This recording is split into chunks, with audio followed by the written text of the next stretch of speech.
just being like really upfront and honest with clients and setting those expectations, and then just like being real with them. If they've set that criteria, like let's hold to it, because then we're just wasting our time seeing a house. So getting really, really dialed in on one, like my prospecting time, but then two, also like how I'm spending time with my clients so that I'm not wasting their time and they're not wasting mine.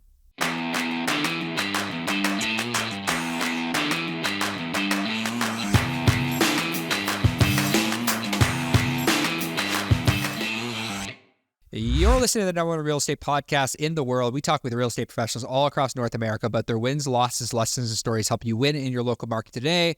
My name is Cody from Sheridan Street. I'm joined with Spencer, Harrell. Usually I say Vikram Deol of the Real Estate Sales Academy, but Vikram's not here today, and it felt very weird even doing that intro. So if you're listening back on iTunes, you're on Spotify, Vikram, where in the world are you right now is the big question that we all have.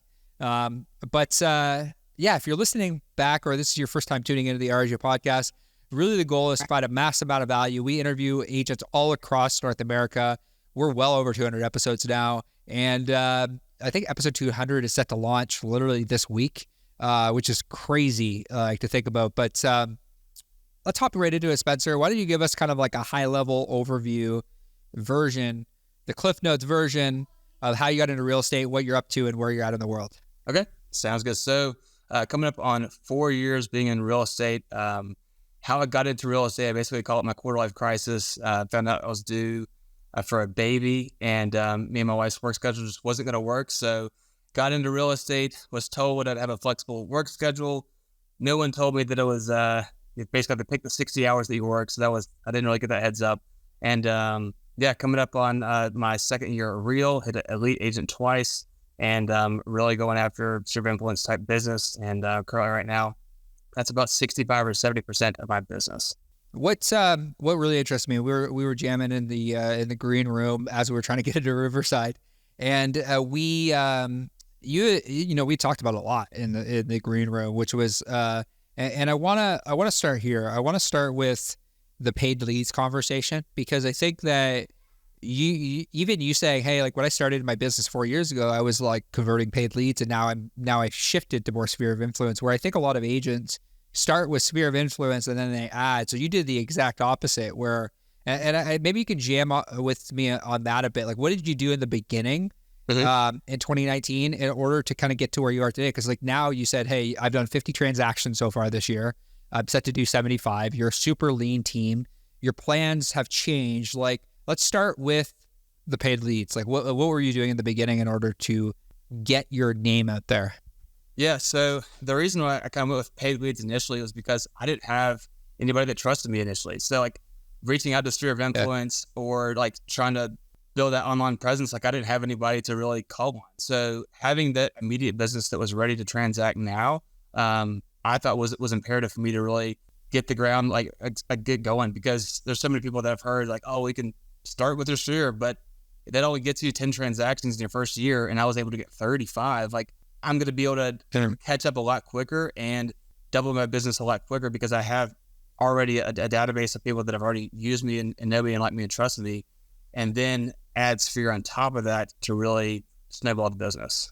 Yeah, and you like fundamentally, like, anyone listening back, me and Vic have chatted a lot about this around like how there's like, now business, which is activity-based business. There's your referral and your sphere business, and you kind of need all three pillars. And there's your pipeline business. And it sounds like early on you understood that, but I've had a lot of conversations with agents that don't necessarily, like, they feel lost, because like a lot of times when you get into a brokerage, they're playing the numbers game. So it's like, 85-15 split. Their entire role is to just, you're another cog in the wheel. They make their money on desk fees. So you're not necessarily getting the business training. And I think a lot of people come into this space, and I'd be curious kind of like your thoughts. Like, a lot of people get into this space and they don't necessarily think that, they don't consider it a business. Like, they're like, oh, I'm a licensed real estate salesperson. My broker is going to help me get leads. And that's just never a reality. So like, when you started out 4 years ago and you said 35, did you hear that right? 35 transactions in your first year. Like, how the hell did you do that? Because most agents won't ever do that in the history of their career. Like, what do you think like helped you do that in your first year and helped you consistently even potentially like even do that now? Because like, it's like, that's great. 35 transactions in your first year, 2019. Okay. 2021, we enter you kind of a boom market. Now we're in a recessionary market and you're still producing at the level that you're producing at. Like, walk us through what you did at the beginning and walk us through what you're doing now. So starting out, realized that, leads was a huge opportunity to get immediate business. So doubled down on that, carved out every single morning for prospecting throughout my CRM, following up with the leads, and setting literally as many appointments as possible. And once I had my first 2 transactions, I realized the next thing I was wasting time on was coordinating a transaction.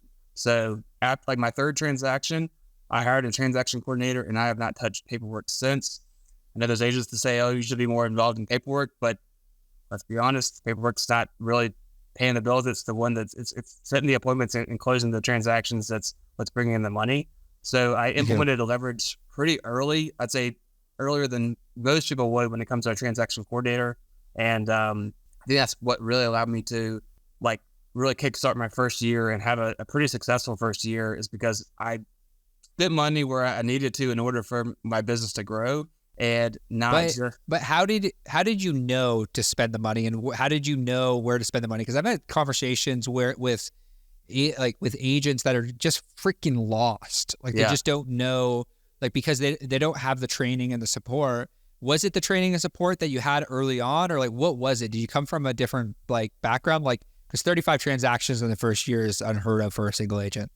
So when it came to like where I was before, so I was actually working for a company called Cintas, like a uniform delivery company, and I knew I'd never wanted to go back to that. It was a pretty blue collar job. I definitely respect anybody that works in that kind of industry, but it was hot days full of maggots and nasty rags, and I knew like that was not an option for me. And we were like when I got into real estate, I found out that my wife was due for our first baby. And so the pressure was kind of on for me to be able to produce immediately, because if I didn't, I knew I would have to go back to something that would pay me a guaranteed salary. And I knew if I could show up and I could perform that first year and be successful, that I could really run with that. So I kind of had that zero option mentality when it came to like, okay, this is my real estate business. I need to give it like my absolute all.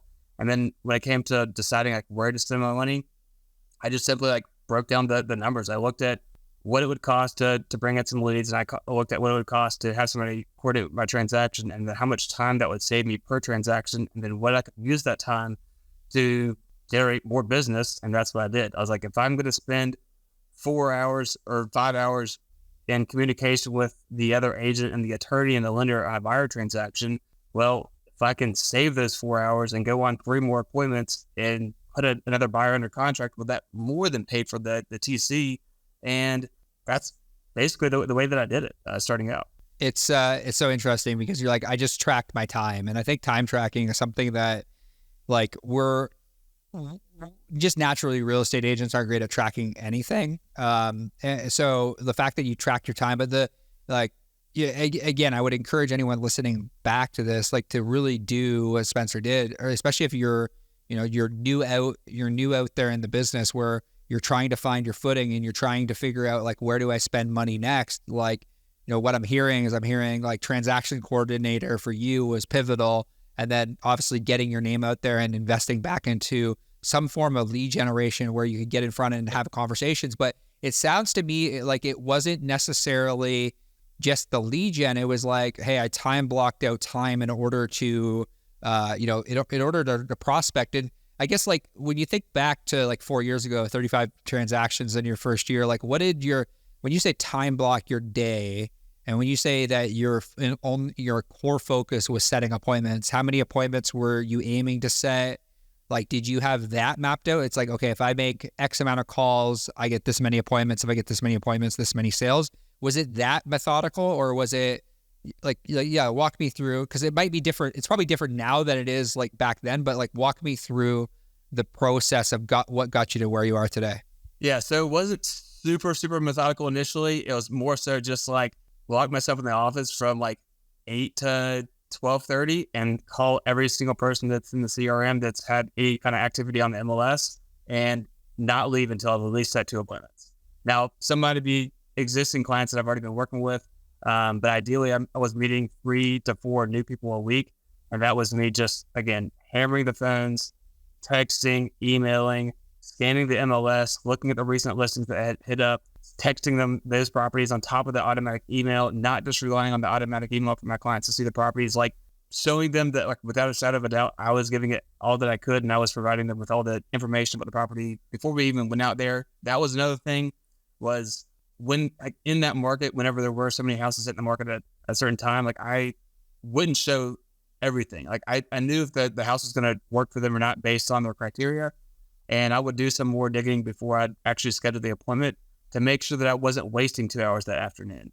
Because, I mean, and I learned that pretty quickly when it came to, like, square footage for the property. Like, if I showed 3 properties to this one client and they knew that 1,500 square feet wasn't going to work for them, when they requested the next appointment for 1,500 square feet, and we've, like, talked to where we were blue in the face, that's not going to work for them. Like, I'm sorry, guys, like, that house is not going to work for you guys. Like, let's look at this one that's 1,700 square feet. Like, just being, like, really upfront and honest with clients and setting those expectations, and then just, like, being real with them. If they've set that criteria, like, let's hold to it, because then we're just wasting our time seeing a house. So getting really, really dialed in on, 1, like, my prospecting time, but then 2, also, like, how I'm spending time with my clients so that I'm not wasting their time and they're not wasting mine.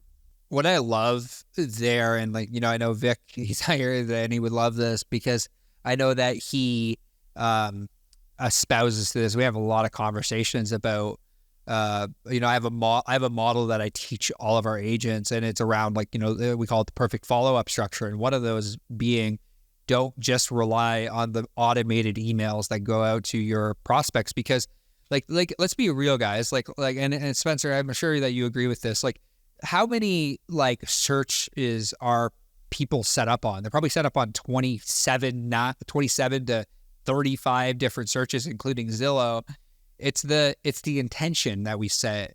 Yeah. That, you know, whether it be like a bomb video, whether it be a voice note, whether it be, you know, here's a specific property that fits your criteria. It's going above and beyond. And it's like, automation is amazing, and we should use automation in our favor to help us, but it can't just be all automation. And I'm guessing that you learned that early on. And I guess, like, how have you applied that to today? Because, like, it sounds like you were super intentional in the beginning of your business to, like, text them, to call them, to leave voice notes, to do bomb videos, whatever you did in the early days. Did that continue throughout that? Because you said there was eventually a shift from, like, I generated all my business from paid leads to now I'm doing mainly Sphere. Like, when did that shift happen, and how did it happen? So it really started to happen once I started, like, put myself more out on social media. I didn't really make it too well known initially, that, like, I was a real estate agent. Like, going back to being in middle school and high school, I was a very shy person. So I just didn't have the confidence to, like, put myself on the camera. And, like, I just thought that was a little wild. So I wasn't really ready to go all in on that. I think after that first year, I was really, like, just all in, forget about it. Like, whatever people think about me, I really don't care. I'm just trying to, like, be as successful as possible. So I think that played a huge role into it. And then it was, I had hired my first coach after the first year, and was really kind of opened up to, like, how to actually tap into your sphere of influence when it comes to mailers and client events and pop buys and activity on social media to build those relationships without it being super salesy. And that was really kind of, like, what I went all in on. And that's, I think, what really transitioned my business from being majority paid leads to majority sphere of influence and referrals and past clients and that kind of thing. Now, like, you know, obviously the transaction volume is down pretty much across the board in every single market in the US. Like, I think it's like 32%. And, you know, we're navigating, you know, a tougher market, but it sounds to me like, you know, you've been able to probably, you know, not be down significantly. Yeah. You know, like, without, like, you don't have to go into too much detail, but, like, like, what have you been doing this year that has helped you? Because you said, you did agree when we were chatting about, it's like, hey, my plan, like, my clarity last year was build a big sales team. Mm-hmm. And where now you said your clarity is more around, like, running lean and mean. And it's more based around like, higher profit margin business. I guess like what inspired you and how to do that, and how are you kind of managing the transaction volume of like 50 plus deals so far this year, A, while not burning out, and B, I guess the subsequent question to that would be like, how are you battling the decrease in transaction volume? Yeah. So I think the biggest reason why I think I've had the success this year that I've had is one, going even more all in on sphere of influence. So whether that's like specific follow-ups with people, like I just did the Zestimate thing that everybody's been talking about in the entire real estate world, and got 2 potential listings just out of that. And then it's really just been going above and beyond for my current clients. I am really heavy on listings, and I put a lot of emphasis and a lot of effort into like the videos that I produce. But even more than that, like the pre-marketing prior to around other listings that I'm doing. So like, there's not a shadow of a doubt. Like if I'm going into a listing appointment, I am like 98% sure like I'm gonna land this listing appointment based on what we do, and not just the typical plug and play professional photos. And it's going to be on Zillow like everybody else. Or the email before I even go on the listing appointment to my entire database of like, hey, I've got this property. I'm going to be meeting the seller tomorrow at 3:00. This house is 3,500 square feet, sitting on 1.5 acres, and it's 4 bedrooms and a 3-car garage. Like, who do you know that will be interested in a property like this? And I'm getting 7 or 8, 9 replies out of an email like that. And so when I walk into the appointment, like, yeah, I have like all my, of course, marketing and all. Like, yeah, I'm going to do this, I'm going to do that. But then I'm able to show them the messages of the people that I already have that are in my database that are interested in the property. And it's basically like a no-brainer after that. Like, it's been a while since I've been on a listing appointment and not landed it, just based on like what I do prior to. You sound like you listened to Sharon Srivatsa, my good friend Sharon, once or twice. He's a pretty smart guy. Of course. Pretty smart. Yeah, he's pretty smart. He's a pretty smart dude. He's a pretty smart dude. We're stoked to see him in San Diego. Hi, it's Cody from Sheridan Street. I want to invite you to a free trial of our Sheridan Street appointment engine, where we'll send you 3 buyer and seller live appointments for absolutely free. Go to sheridanstreet.io/trial. That's SHERIDANST.io/trial. And you'll get instant access to a free trial of our Sheridan Street appointment engine. Let's hop back into the show. But you're so right. Like the of course marketing element is one of those things where it's like, of course you're going to put it on Zillow. Of course you're going to put it on, so of course it's going to go on Realtor. Like, of course it's going to hit all of these platforms, but it's like, that is super smart. And for anyone listening back to the replay, or anyone on iTunes or Spotify, what Spencer is saying is like, it's like going to them with like a buyer. It's like, I have a buyer type of script where like you can show them. And this is kind of the powerful thing around building that pipeline. And I guess, like, what are you doing now? Because you said it was early days, it was paid leads, and maybe you're still doing paid leads, and maybe you're still spending money on paid leads. But like, what are you doing in order to build your database? Like, because I'm guessing that, like, obviously you want to consistently be able to get in front of more and more people. And it sounds like email has become like a channel for you that has not just become a newsletter. It sounds to me like it's become more of a tool, like more of an actual direct response marketing tool. Like, walk me through your email strategy and walk me through your paid marketing strategy today. So email strategy today, I'll give all the credit to Sharon. I literally probably am doing 3 of the thing, like the deal of the week. I'm doing that. Like, I actually even connected with wholesalers in the area, and they've said, hey, you can like show them like our listings as like a way to like promote and show value that may not be on the MLS. So like that's one thing that we're doing. Another thing that I'd say is really kind of allowing me to tap into my sphere, which again I think is where the majority of my business is coming from, is my client events. So going into the client events every single year, I hold a breakfast with Santa, and it is by far the biggest reach for my sphere, as well as people that I don't know, and getting their contact information, have an amazing event, and being able to provide Toys for Tots, which is like a charity, and being able to provide Christmas presents for people that are less fortunate. And like, if you want to kind of go deeper on that, I can kind of talk you through like my whole tactic and like how I pull that off. That's, I'd say, one of the best things, especially whenever everyone's not thinking about real estate, to get in front of people. So then you have 6 months to kind of like potentially warm them up if they're going to be a potential buyer or seller over the summer. And it's not like you're coming out of the blue, like hitting them with a real estate sale. It's, hey, I'm inviting you to breakfast with Santa, and we're going to have donuts and orange juice, and you're going to get to meet Santa. And all we ask is that you bring a present. Like it's a way easier lead in. And I want you to unpack that. Before you unpack, I want to unpack what you're doing around your client event and like kind of the planning and the pre-planning and the post strategy. Because I think that we've chatted in the past about client events, but we haven't gone too in detail. So I'm curious about your breakfast with Santa and kind of what you're doing pre and post. But like everyone, like if you're listening back, like, or if you're listening to this in an office, like, and you want to share this with we're going to unpack this, and we're going to probably finish out with the unpacking the client event. But anyone listening, it's like there is an element to marketing that Spencer like has such a deep understanding that it's not just one thing. It's like when we talk about now business, that's activity. That's exactly what Spencer was doing. The 2 to 3 hours every single day, not leaving the office until there's at least 2 appointments. That's activity.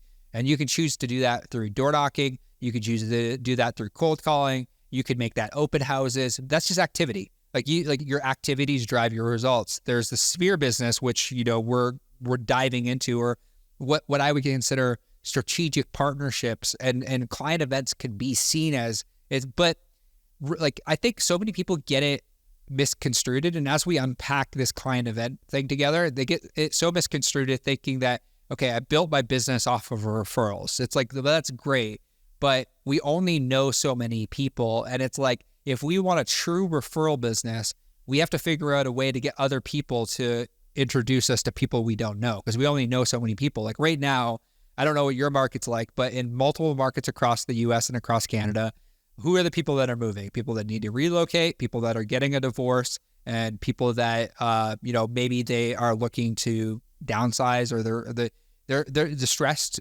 and investors. Mm-hmm. Like there's only so many people that are actively making buying and selling decisions in this recessionary market. So it's our job to not just rely on the referrals. It's our job to create client events that allow us to get that warm introduction. So help everyone listening to unpack what a successful client event is, because, again, like you have a ton of clients because you've done a ton of transactions, for being like having like a small support team. What does that client event look like? What is the planning that goes into the client event? How have you been able to maximize the event in a way that allows you to increase your income?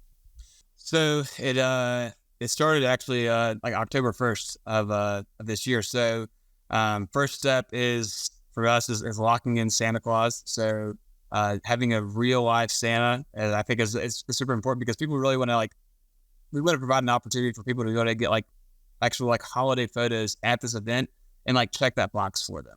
Because especially when it comes to being a parent and having kids, that's always like on the list. It's like, I've got to get my Christmas photos with Santa, but I don't want to go to the mall, or I don't want to do this, or I don't want to do that. And so they're kind of looking for the free handout or the easiest opportunity for them to get a nice photo with Santa. And that was really like my like aha moment, is like, if I can kind of solve that solution for my clients, then I can probably have a lot of people show up to this event. I think that's like a lot of things that people struggle with, is like, well, how do I get people to show up to my event? Was that you got to give them something they want to show up for. People don't just show up like just for the school supplies donation, or just for the donation they want to get something in return. So giving them something that they're going to be excited about once they leave, I think is extremely important. So that's why we hired a professional Santa Claus, and we hire him every single year. And then the next thing is our follow-up system when it comes to like promoting the event. So 3 separate mailers that they're sent out over the next 3 months, giving them the time, the date, and this, that, and the other. And then we also run a Facebook ad to the local community as well, because like, yes, it's for my past clients, but I also see the bigger benefit of being able to provide toys for underprivileged kids. And that's where like I want to like just impact the community. I don't want to like, I mean, yeah, my past clients are definitely people I want to like, build a relationship with, but I also want to be able to just like help people that are just in need. So we actually run like a local Facebook ad for this event, which does definitely boost attendance, but it also, I mean, allows us to make a bigger impact on the community, and for me to reach new people that I maybe would have had a chance to reach. And then the next step on top of that is like, so there's an Eventbrite page that's set up that everybody registers through, and then everybody gets a personalized DM after they register, like through my Instagram. So whenever you register, I'm like, hey, Cody, thank you so much for registering for the Breakfast with Santa. Can't wait to see you on December 5th. Just a reminder, like we're going to have donuts and orange juice. And if you can, please bring a toy. We're going to be donating all the toys for Tots. And that's actually going to be benefiting kids right here in the community. And again, thanks so much, Cody, for signing up. Looking forward to seeing you in a couple months. And like, that's a personal touch I send to 300 people that have registered. And that's all through my social media account. So that's not a call. It's not a text. It's something that puts them back onto my social media. So whether they follow me or not, they're probably somewhat inclined to click on my profile and consider the follow. Then they can see the social media. And then a couple more follow-ups after that. They're also put into a CRM to do some text reminders leading up closer to the event, but definitely some really personal stuff. And then at the event, we get a professional photo of every single person, and then they get a personalized card thanking them with their kid on the front of the card and saying, hey, thank you so much for attending the event, blah, blah, blah. Your donation means so much. Thank you. Like, and it's like, so they literally got a Christmas card with their own kid back on the card, and we use AM cards for that. And I think that's like all those steps, like leading up and then afterwards. And then I'm following them up with typically putting it into a drip campaign on the CRM, and then just doing like some subtle touches here and there. Nothing like extremely in your face, but more so just building name recognition.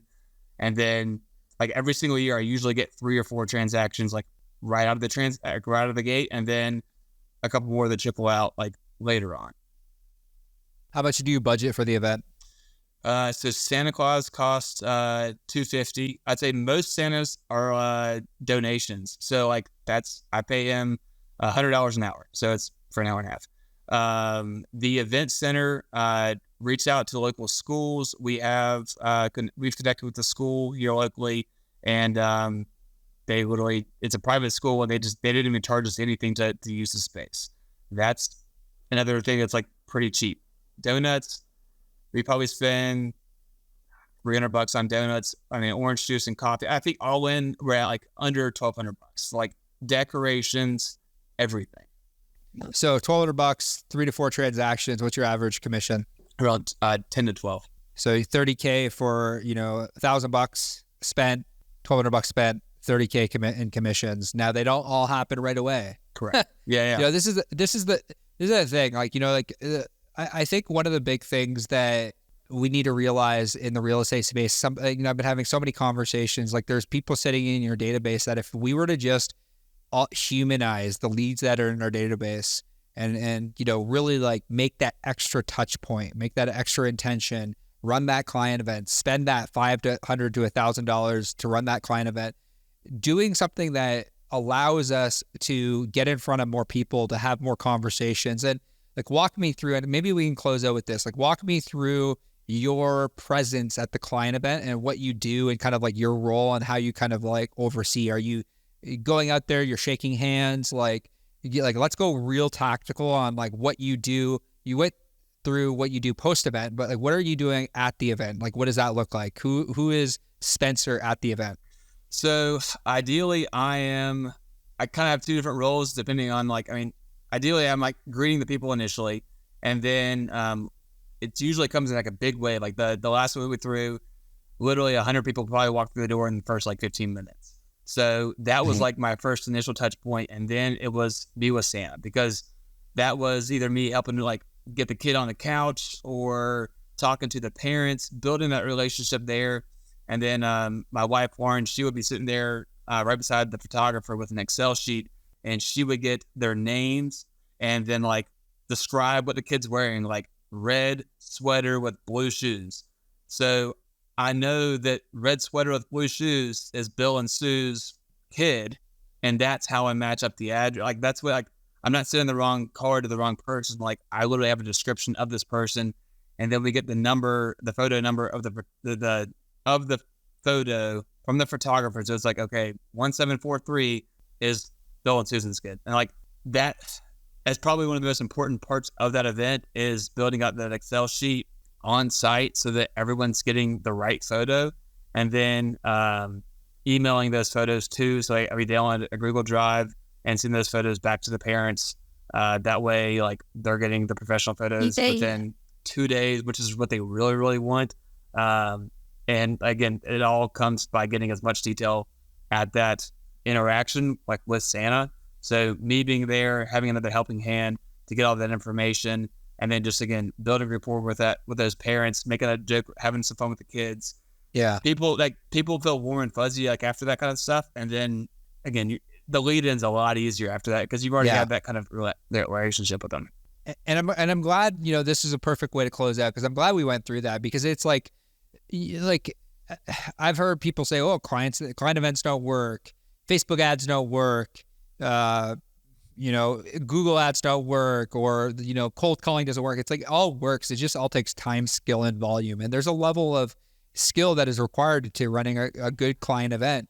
And like you said, it's the tracking, it's the meticulous, like, okay, this kid belongs to this family, because if I don't have that right, I can really screw up the relationship. So, man, Spencer, I just want to say thank you for sharing so openly today to, provide a massive amount of value back to the real estate community, and anyone listening back on iTunes and Spotify. I just want to say thank you.